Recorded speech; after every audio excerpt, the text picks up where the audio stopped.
I think there are ways to explain it, but I don't think they make as much sense as just this version of Mimic 1 who was initially inputted into Help Wanted is the Mimic 1 program that was attached to the endoskeleton that existed during Fall Fest who met William Afton. Holy what a sentence.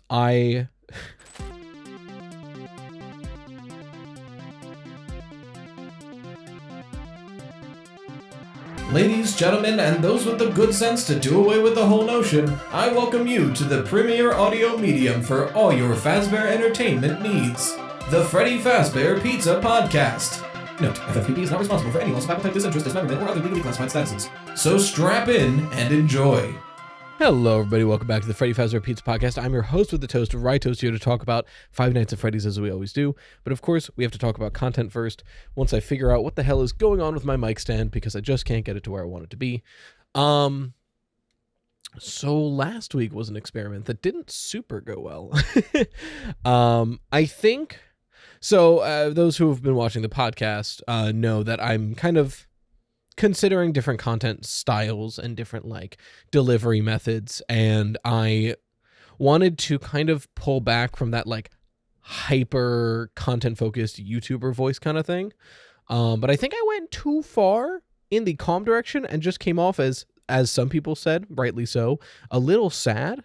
So I think a middle ground is where I'm going to strive for. So kind of similar to the podcast tone, where instead of Five Nights at Freddy's is really weird, but also not Five Nights at Freddy's is really weird. Both of those, I think, in a way, are putting on something. Whereas just doing this normal speaking voice might be the way to go. And then I can just edit it to keep it snappy, but keep the tone lighthearted like here. So I think that's what I'm going to try to do for this week. I don't know. We'll figure it out. But yeah, I figured I'd say that here because I don't know where else to say it. So... But yeah, Five Nights at Freddy's, we are doing the timeline, and I forgot to prep the recording for it. So, all right. So last we did timeline stuff. We went from FNAF 1 through FNAF 6. It was a good, like, 5 slides. And I think we just go after FNAF 6 at this point. In case you weren't here for the last one, I'll do a very, very brief overview. This is before I've read Escape the Pizzaplex, so I'm probably going to be missing some stuff. But I'm going to... Obviously, the book isn't out yet, but the preview is out. I'll probably do a video on it this week. I'm not exactly sure when. But we have, the timeline so far. Last episode, we settled on... FNAF 1 takes place. Michael goes to work to, like, do what William wants him to, but he's bad at it, and he gets caught. So William... gets desperate and tries to do it himself, and in doing so does follow me and dies. After that, William dies in the safe room. Charlotte and Cassie stay to keep an eye on him. Michael goes to do sister location, but he's also having ongoing nightmares after the FNAF 4 chambers. His nightmares are based on those chambers, but he goes to sister location, which happens sometime between 1993 and 2015. He learns everything but dies. And then everyone kind of wanders around for a bit where William is trapped in the back room, but Michael's looking for William and the animatronics are kind of wandering around. After that, we move to FNAF 3 where Michael hears about Fazbear Attraction and finds his dad there and tries to burn it, but it doesn't work. Then we have Henry getting let out of prison or whatever, and he's prepping FNAF 6 for the next like 7 or 8 years and getting everything together until finally FNAF 6 happens, where he collects everybody, puts them all in a room, and burns them all to ashes in the hopes that he can finally end everything. But of course, it doesn't fully work because we have security breach and help wanted and all of this. So the big question when moving past FNAF 6 that I think people have to answer for is William still around in some way? If you believe that the Fazbear Fright stories are in-game, then no, because he does survive FNAF 6, but is then exploded and then put into pieces, and then the pieces are regathered, and then they are destroyed and sunk into a lake. So, like, he's super mega ultra dead in the book's timeline. That being said, who's to say he's not just sitting at the bottom of the lake, and then that's the lake outside of the pizzeria simulator that we see in ruin, that's possible. Like the lake eventually drips down into the underground. Who knows? There are trees down there, so that gives credence to the idea that like it's maybe a sinkhole. Who knows? But regardless, that's something you have to answer for. That's the book's answer, is that no. You can argue that William's influence is inside of Glitchtrap Prime, right? Because of all of the things it knows about William that wouldn't necessarily be in the Fazbear database. But as we might learn in Secret of the Mimic, maybe it learned from William firsthand and just had that knowledge in the background. We don't know, and then that's where William's influence would come in. The big question then is Glitchtrap or Burntrap a combination of William Afton's Agony or Remnant and the Mimic 1 program? Because I think it's pretty indisputable at this point that Glitchtrap is primarily the Mimic 1 program. So the question is William's influence on it, or has it just learned William and is recreating him? I think where I stand right now, I think William's actual Agony and Remnant is probably gone. Maybe his Agony is still around. I think the Agony could probably stay, but the Agony, it seems less personable without Remnant, right? Agony just, at least in my opinion, from the examples we've gotten in the books and in the games, it seems that Agony is much more of just a source of energy rather than a conscious possession like we see with Remnant, So I think if it is William's Agony tainting this, is that meaningful enough to specify? Who's to say, right? It might just be that FNAF 6 created a whole pile of Agony and it bled into the immediate first thing it could, and then that thing is just now very violent and lashing out. I think that's totally possible. The only thing that I think lends credence to thematically, say, Glitchtrap being under William's influence is the fact that it seems like Glitchtrap is trying to recreate the Afton family with like Vanessa, with Gregory. It seems like maybe that's what's going on. And especially in relation to the table in the silo, where we have the table set and the different staff bots looking like the different Afton family members. Why would Glitchtrap be pursuing this if not because there's some William inside of it? That's a completely reasonable argument. I think it just goes back to I've learned about William, I'm trying to recreate William, and in doing that, I need William's family. Because if we're thinking about, like, is William himself consciously doing this, I don't see William as recreating effigies of his family. But if the Mimic is trying to recreate William Afton, that does make more sense to me. Like, oh, well, William Afton equals having this family member. Make this family member. You know what I mean? So I personally don't think that the Mimic has any direct William Afton influence, or the Mimic 1 program for that matter. I think if anything, there's just agony that has bled into these program and this machine, and that agony is what's causing it to act outside of what we would imagine it acting like. So all that being said, what happens after 2023? I'm gonna get tip typing. All right, that was 4 slides. A lot happens in a very short time. Really briefly, before we get too into it, I have 2 announcements to make. Well, one's not an announcement, one you know.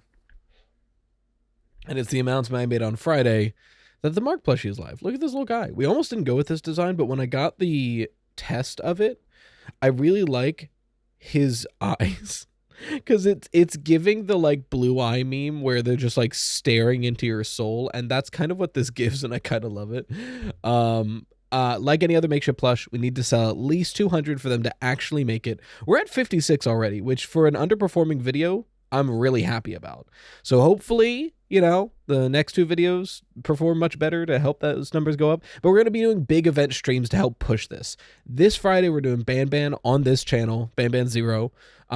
It's not like a huge event, but it's Ban 0. It'll get eyes, and hopefully that'll help sell some plushes. And next Friday, also collabs all this week, but next Friday, I still need to make sure it's possible. I haven't been able to test it yet.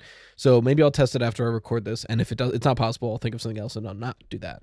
But there is something called a game shuffler where you can have multiple games open and it'll shuffle between them. So my thought was if I open FNAF 1, 2, 3, and 4, and then have them all on the shuffler. So every like 15 seconds or so, it'll randomly swap to a different one. Can I beat all 4 FNAF games at the same time? And it pauses when they're not active. I think it's possible. I think if it works, it'll be a really fun stream. And I think that'll help promote the plushie, because that'll get, I think that's important enough to get eyes on it. But so yeah, MARQ plushie. I'll put the link in the description. Don't you want one of your own? The bread, people were asking, the bread is attached on the top and bottom, but it's attached by like a little string.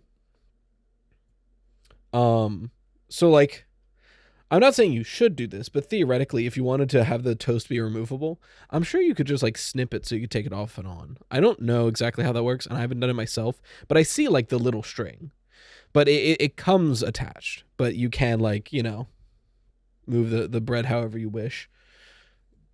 But yeah, that's MARQ. Look at him go. So many people didn't realize I spell MARQ with a Q. The other announcement, starting this week, I am changing how the streams work for all my channels. So for those of you who don't know, I had been streaming Monday, Wednesday, and Friday on Twitch and on YouTube at Rytoost every week, and Saturdays just on Twitch. And I was thinking about like what kind of content is compelling, and I think YouTube doesn't find live streams, at least I don't want to say this blanketly, because there are very popular live streamers that are only on YouTube. So I'm not saying it's impossible to grow a stream on YouTube. It is very possible, but I think it's hard. And I think it's just thinking about like the types of content that I want to put out. I think what makes the most sense, and I'm going to try it for a couple months and see how it goes, is instead of dual streaming and only really paying attention to one chat at a time and not paying attention to the other chat, and the fact that the Twitch streams have had more people than the YouTube streams for almost a month now, I'm going to only stream on Twitch, except for these event streams like the Ban, the FNAF Shuffler. The ones that would be on a main channel stream will still be on a main channel stream. So like new game releases, huge events, stuff like that. All like usual streams will be on Twitch, but I will be streaming and framing it as content. Starting with today, a video probably just went up where I played through Next Week at Freddy's, the first like 3 nights. And I'll put that link in the card if I remember. But I will be framing the streams as content. Intros, outros, trying to like actually do the content. And then after streams, editing that down into a more compelling video and uploading that. So I think that's the move, and I think that's what I'm going to do, because that way I can also upload shorts of the streams and link them back to the main video, and help everything grow, and ideally that'll help the YouTube grow, which will help the Twitch grow, which will help everything grow, right? It's one of those things where as a content creator, you never want to put all of your eggs in one basket, so I'm trying to make as many baskets as I can. So if one of the baskets breaks, I don't lose all my eggs. And I think having the streams be on YouTube was leaning the live streaming into the YouTube basket and putting it all on Twitch. Now, if God forbid YouTube shuts down one day, there's at least an audience that I have established on Twitch. Or God forbid, Twitch shuts down someday, I have these edited videos on YouTube. You know what I mean? Like having more baskets. And I think that's what I'm going to try to do. So yeah, I wanted to announce it here, I guess, because I know a lot of people don't necessarily follow the second or third channel. A lot of people don't even know I have a second or third channel because I don't promote them that often, because I usually am promoting like gamer subs or an ad. Hey, speaking of gamer subs, it wasn't even planned, I just have one. I got the BBL flavor. It's like blueberry lemonade. Holy shit, guys, it's really good. It's very sweet. If you don't like, I like my lemonade a little bit more tart, so I would like sometimes I'll like have a little bit over the spoon to like make the flavors like just a little bit more, but you just need the measured amount for the BBL. Trust me. Anyway, this wasn't meant to be a gamer sub sponsor. It was funny that it was anyway. I don't advertise the second and third channel that much because of all the other advertisements that I do. That being said, the second channel still will have scripted videos going out on it. I think I might just take like a week or two break for the scripted videos on the second channel to get a proper backlog set up for them, because I'm kind of flying by the seat of the skin of my teeth, the seat of my pants. You know what I mean? It's one of those things that like I want to make so many different kinds of content, but I just don't have the time. Anyway, Five Nights at Freddy's, that's why we're here. So after FNAF 6, this is the timeline I've kind of established. We haven't even gotten to Pizzeria Simulator yet. Like, that building, not important yet. We're starting with Mr. Burrows. Now, this is assuming that the majority of Tales from the Pizzaplex is close enough to the games. Is it 1-to-1? Who can say? But I think the majority, right now, I think the majority of Tales from the Pizzaplex is true to the games, at least on the business side of things and how the business was run and things like that. Because frankly, I still do think it's most believable that up until maybe like right before Security Breach, the Mr. Burrows explanation for why Fazbear is still around makes sense, right? Like some rich fail son saw that there was a brand that had a lot of potential, but nowhere to go but up and incredibly cheap. And he thought, I bet I can buy this on the low, revitalize it, turn it for a profit, and get rich. Something that happens a lot. There's a certain incredibly wealthy fail son that I can think of who bought something for a lot of money and is ruining it. But anyway, so I do think that sometime later, after FNAF 6, Mr. Burrows is trying to get rich, and he sees that the Fazbear brand is real cheap. So he buys it, gets all the technology associated with it, and looks into it. First things first, that's a bad PR image. We got to fix that. So Mr. Burrows, a seedy businessman, hires Steve Snodgrass, a rogue indie developer, to create games based on the real events that happened at Fazbear, and sends him as much of the information as he can. Just, hey, here's everything that happened with Fazbear. I need you to make games based on what happened. And then once those games are public, Fazbear Entertainment, a new revitalized brand, is like, yes, we know the stories. We know those crazy games that we're suing and trying to get rid of.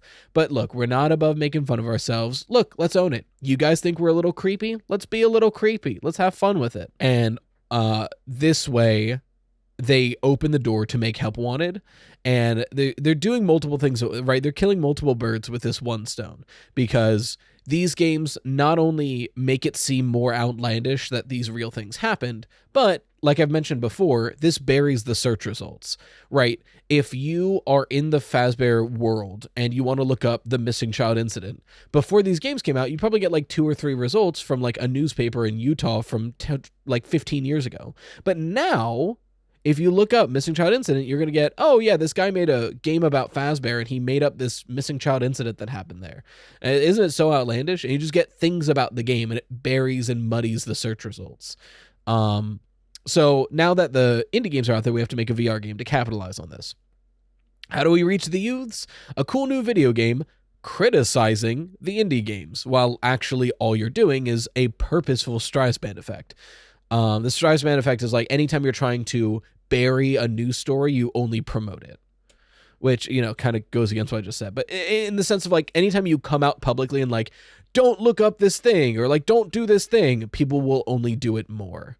So looking at the indie games, Fazbear is like, okay, we're going to make a VR game showing how bad these games are, so that way no one will know about them anymore.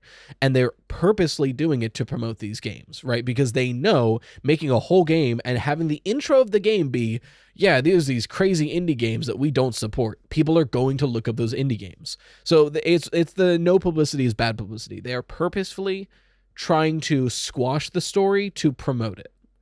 That being said, not only that, but it further buries the real stories under the search results, because now there's a whole VR game re-mentioning these things. There's even more search results to bury those real stories. And thus, they begin working on Help Wanted. All of the slides here say 2023 because I could not be bothered to know what years Help Wanted takes place in. So, in the creation of Help Wanted, Mr. Burrows is a seedy businessman and wants to cut as many corners as possible. So to speed up development, he utilizes the technology that he came into having when purchasing the company, namely circuit boards with the Mimic 1 program on it. A game studio using an AI to cut costs at the expense of the artistic integrity of the work and safety of its workers? How totally outlandish. Real companies would never do that.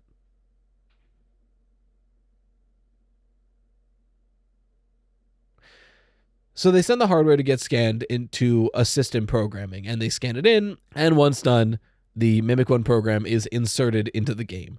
Overnight, they then reclaim all that technology to not allow further inspection and even deny it ever happened. Our tape girl mentions that they came in like overnight and all the technology that was provided by Fazbear was reclaimed. Like plastic was laid down, scooped up, taken away. So like they wanted to keep this on the down low. But the Mimic One program, whose dataset is already trained on the Fall Fest and whatever Secret of the Mimic is, then begins training on the entire history of the worst moments of the Fazbear franchise and the worst crimes of William Afton. So this is the idea that it already knows about Fall Fest. I think this Mimic One program is the original Mimic One endoskeleton. So there's a bit of missing information here. In Tales from the Pizzaplex in the epilogues, it's mentioned that at one point Fazbear built a whole line of Mimic One endoskeletons, but discontinued them when they copied humans in unexpected ways. We don't get any more information on that. We don't know anything else about what happened there. But, we don't get any more information on what happened there. But there's not a great point in the game's timeline right now of where that would be. Is that immediately after reclaiming the Mimic from Edwin? Possibly. Is it during the FNAF 2? We don't know when that is. So I'm just leaving that aside. It's an old, because I would say that most of the security breach endoskeletons are built off of the Mimic, and I think that is true. But if I remember correctly, the book in Tales of the Pizzaplex, it's like an old book. So I don't know. It's up in the air. But I do believe the Mimic One technology sent over by Fazbear is the original Mimic One program. I think that makes the most sense. Right now anyway. Because it knows about William. So either William is still around and is around by the time of Help Wanted, which I have a problem with, or it's the Mimic One program that has already learned about William Afton from the Fall Fest times. My main problem with that, right? I can see that once we get to FNAF 6 and we burst in, William Afton's agony merges with Glitchtrap. That makes total sense to me. But the issue that I've always had with William Afton being essential to Glitchtrap is he would have had to enter in this moment. The technology Fazbear sends over needed to have William Afton's agony or remnant on it for him to be involved in the creation of Glitchtrap. And if that's true, Fazbear Ent would have had to have the technology from FNAF 6. The problem with that is it's buried under security breach, and Glamrock Freddy says that they dug their way here under the direction of Vanny, meaning Vanny helped to uncover the FNAF 6 location with Glamrock Freddy. And if that's true, Vanny was already created, so Help Wanted already happened. Now I hear you in Tales from the Pizzaplex, there are workers down in the FNAF 6 location. That is true. However, we don't know when in the timeline that was. That could have been after Vanny was already created. It's just before security breach is when the workers are down in the FNAF 6 basement, right? So before security breach, that happens. But Vanny was made during Help Wanted, which was before security breach. So I'm willing to bet that Vanny was created even before workers were sent down to the pizzeria underneath security breach. So all this to say, if the FNAF 6 pizzeria is uncovered by Vanny, who is already a creation of Glitchtrap, then how would William get into Glitchtrap in the first place? You can't have the egg before the chicken. That's where I get to. I think there are ways to explain it, but I don't think they make as much sense as just this version of Mimic One who was initially inputted into Help Wanted is the Mimic One program that was attached to the endoskeleton that existed during Fall Fest who met William Afton. Holy shit. What a sentence. I'm losing people. And it's not like I know so much and you don't know anything. No, it's just this is such a dense lore at this point. All this to say, I think the Mimic One program that is added to Help Wanted is the one from Fall Fest and whatever the Secret of the Mimic is. So it already knows the basis of Fazbear. It already knows William Afton, Henry Emily, probably Edwin Murray, probably David, and this on top of that now is inputted into Help Wanted, which is essentially a greatest hits album of the worst things Fazbear has ever done and the worst crimes William Afton has ever done. And Mimic One's primary directive is to see its environment and replicate it. That's all its primary directive. Monkey see, monkey do. And you put it into the crime mixtape of Fazbear. So of course, it's going to want to recreate those crimes, and it forms into Glitch Trap. So this is the first Glitch Trap. This is what I call Glitch Trap Prime, because I believe that every Glitch Trap possession is an iteration. So Vanny, an iteration of Glitch Trap. GGY, an iteration of Glitch Trap. The animatronics being taken over, iterations of Glitch Trap. Glitch Trap is not necessarily possessing things or taking control of things. It's replicating itself into a new host, like many real-life viruses do, right? So after enough time passes and enough learning this new data set happens, it goes, okay, I need to go recreate this, but I'm in a weird VR virtual space. I need to be in the real world to recreate this. So I need to get out. And it starts looking for an exit port. Now the only exit ports are entryways, right? You can only get out the ways you get in. And the only entry ports during testing are the testers, right? The testers go in and suddenly there's an entry point. I can exit through there.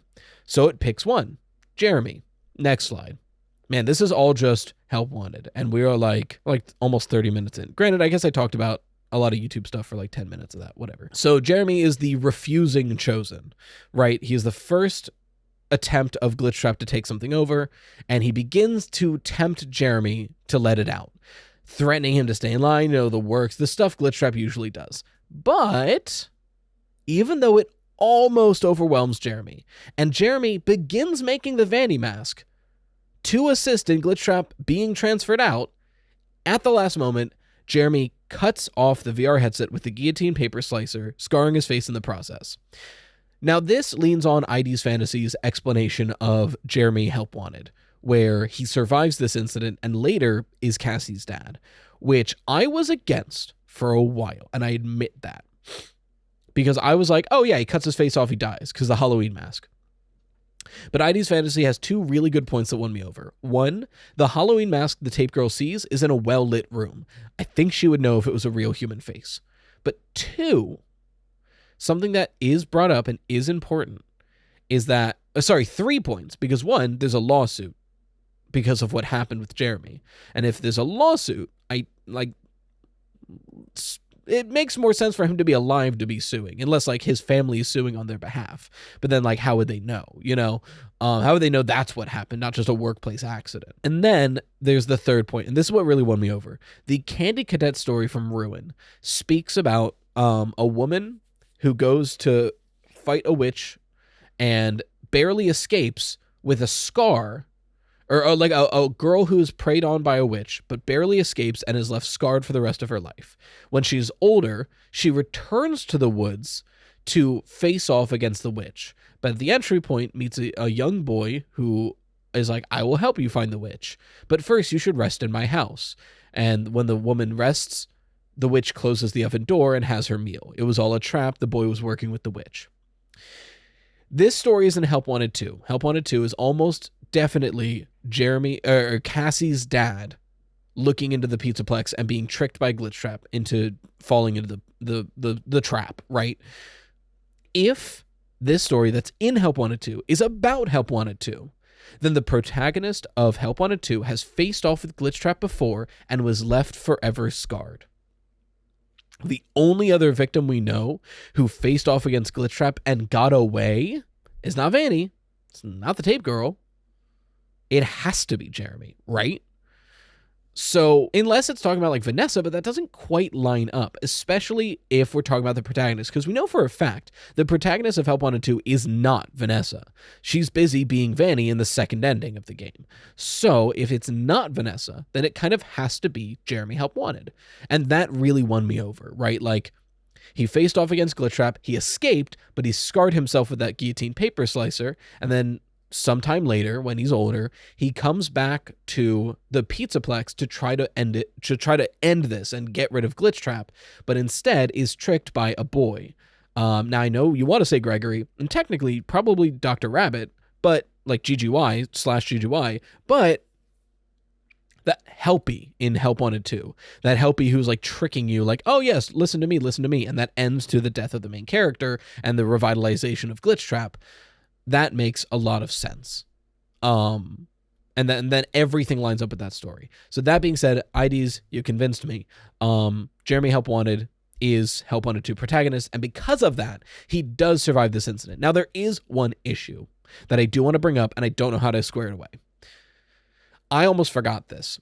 In that tape where she mentions finding the Halloween mask and Jeremy with the blood in his, the ink, quote unquote, dripping down, he's still wearing the VR mask. Because she says, I couldn't see his face. What is I want to get the exact wording here. There was something that looked like a Halloween mask laying on the floor. I didn't understand. Ink must have spilled, blah, blah, blah, blah, blah. Here we go. I heard a shuffle from the testing room and realized Jeremy must be there. I went back and peered in the window. I couldn't see his face. He had the visor covering his head. He had ink spilled on himself as well. The front of his shirt looked black in the dark room. He turned his head in my direction, but I don't think he knew I was there. So a couple things. One, he's alive after the guillotine paper slicer, which is huge. But two, if he's wearing the VR mask after the guillotine paper slicer, did he get out? Did that work that way? It's hard to say. I think that's the one major issue with this, and I don't know how to square it away yet. You know, maybe it just didn't work, who knows. So after the whole debacle, testing is then taken over by Tape Girl, who very quickly finds Glitchtrap and starts recording logs of his existence, or her experience of the thing existing in the first place. And she, through doing this, begins realizing what's actually going on with Fazbear, the truth behind all these games, and she's documenting it as in these logs as she's going. But eventually, she realizes that Glitchtrap has attached itself to her logs. And so to kind of destroy it and save herself, she fragments the logs and scatters them throughout the game, breaking up its code with them. And hopefully, no one will find them. But unfortunately, during that process, Glitchtrap replicated her voice and recorded 2 more logs. Now, I'm not the first person to suggest this, but if you're wondering where this evidence comes from, the tapes kind of follow this fragmented storyline of her realizing, oh, I need to break these up. I hope nobody finds them. But there's 2 tapes that go against this. The first one you collect, and the last one being like, actually, I think there's a way to destroy him. Collect them all in one place. But the first one is, hello, can you hear me? Does a log. I've left these for you. You may find them hidden some places. They may not be in order. Kind of in a way to incentivize finding them. But the real thing is there is 2 introductions. Like I mentioned, tape 1. Hello, can you hear me? Don't exit this room. This is a mistake. This room isn't a mistake. I had to hide these logs away from the core gameplay files. To get this out there, you need to find them. We're over budget. I have to keep this short. Find the other tapes. But then we have tape 15. Hello, you don't know me. I had created a series of logs for you documenting the troubled development of this VR game that you are now testing, in the hopes that you, whoever you are and whatever team you're with, will abandon development. Now I fear these logs are being used as a Trojan horse. If you are unable to abandon development, hide all traces of these logs that I've created. I fear that finding them and reassembling them will also reassemble the very thing I've tried so desperately to destroy. 2 completely contradictory messages. The 15th one, supposed to be the first one. Hello, if you find this, please don't look any further into this. The first one being, hello, you need to find them. But here's the thing. This, in the first one, and now it could be, okay, she re-recorded the 15th log as a capstone to be like, don't look into this. But reread this first tape again. Right? This game has some kind of malicious code we haven't been able to contain or understand. We're over budget and out of time, but that's not the reason we're shutting down. I have to keep this short so the file will be small enough to fly under the radar. In this tape, she knows everything. She's already saying, like, we're shutting down because Fazbear is like actually doing these things we know. But throughout the rest of the tapes, she learns that. Tape 13, they lied to us. This is her learning about this. So this first one can't be the first recorded one. And as a capstone to all this, what are the words that Glitchtrap says every time you see him in the lobby? Hello? Can you hear me? It's cut and dry. So as a bait Glitchtrap records those logs, which then leads the player to collect more. So who is the player? Well, now we finally get to Help Wanted.